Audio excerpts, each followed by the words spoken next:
Hey everybody, welcome to another video from yours truly, Tranquil Blab. I'm going to break the fourth wall a little bit in this video and do some triggers for you. Also, tell you a story. I'm curious if this will be entertaining for all of you, so just let me know if you like this video or not, and if you do, I'll make more like these in the future, and if not, I won't.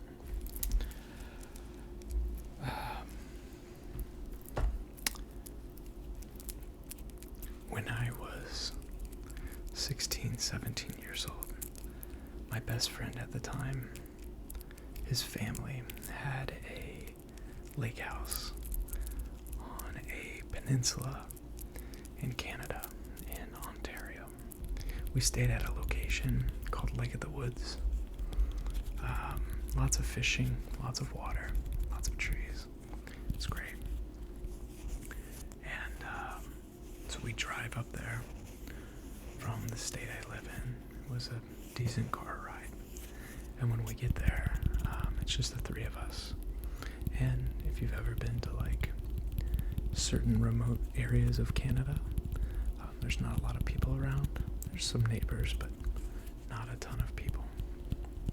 So, being teens, we're doing teen stuff. We're running around the island and climbing trees and fishing and all kinds of stuff, and helping around the cabin, doing chores, mowing the lawn and various things, just relaxing and having a good time. The second day of our vacation rolls around, and if you're looking out from the peninsula that the cabin's on, there is an island a decent distance from the cabin. And so me and Zach had the idea that we would go out for the day. We would take the canoe and load it up with fishing gear and paddle out to the island, spend the day on the island, kind of exploring and fishing, and then at the end of the day we would return to the cabin. So we got everything ready to go in the canoe, and we got our life jackets and our fishing gear, everything you need for the day, some food. And before we take off, Zach's dad sits us down and he pulls out a map of the area, and he kind of says, "Hey boys, you have to go this route when you're going to the island, because sometimes the water gets pretty choppy." And we say, "Okay." The only catch is the safer route was longer. It took longer to get to the island. So Zach's dad gives us a walkie-talkie in order to stay in contact with him, and we take off. 16, 17-year-old boys, we take off, and we're having fun, and we're paddling out there. And so, like teen boys do, we decide that the safe way is taking too long. So we decide to make a straight shot for the island. So we start paddling out, and just like Zach's dad warned us, the water starts getting very choppy,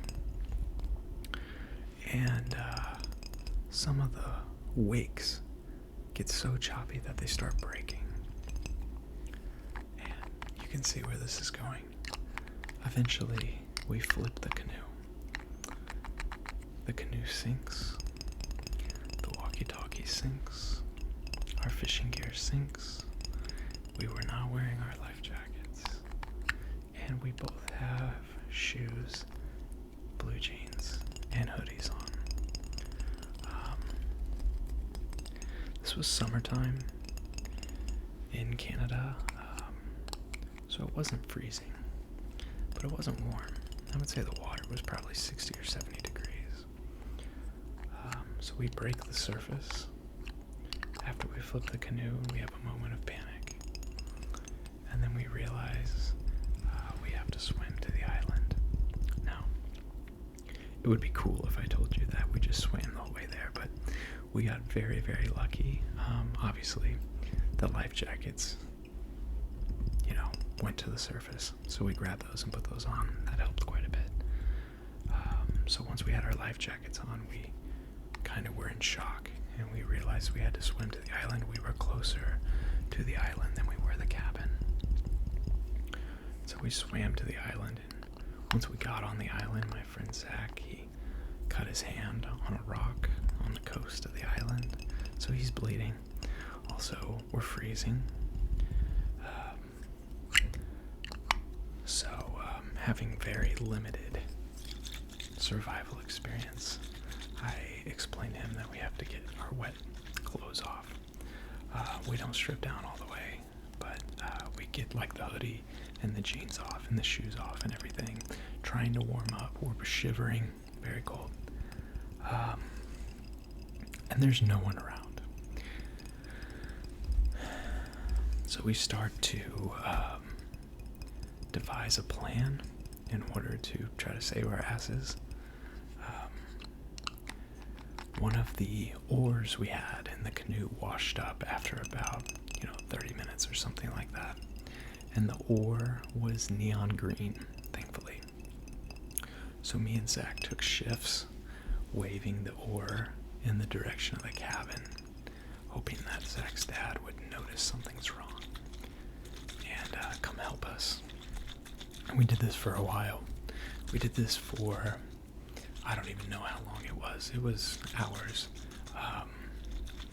And I decided after a while we need to start gathering some kind of firewood because we might be out too long. And around this time, a boat drove by. And, we were just like, help us, please help. We were waving our arms and trying to get the boat's attention, and the guy saw us and he looked at us, and two teenage boys out on a coastline of a random island in their boxers, waving their arms at this thing. This guy didn't know what to do, so he just kept driving. But to conclude this story, Zach's dad eventually couldn't reach us on the walkie-talkie, and he saw us on the island waving the oar. He got in the extra boat that they had. He drove out to the island and rescued us. He made sure we were okay, and then once he knew we were okay, he was upset about us sinking the canoe. But I don't blame him at all. God bless that guy. God bless both of them. They're great. Great people. And that was our adventure. That was day 2 of a 2-week stay. Such a good time. Sometimes getting out in the world can be a scary thing.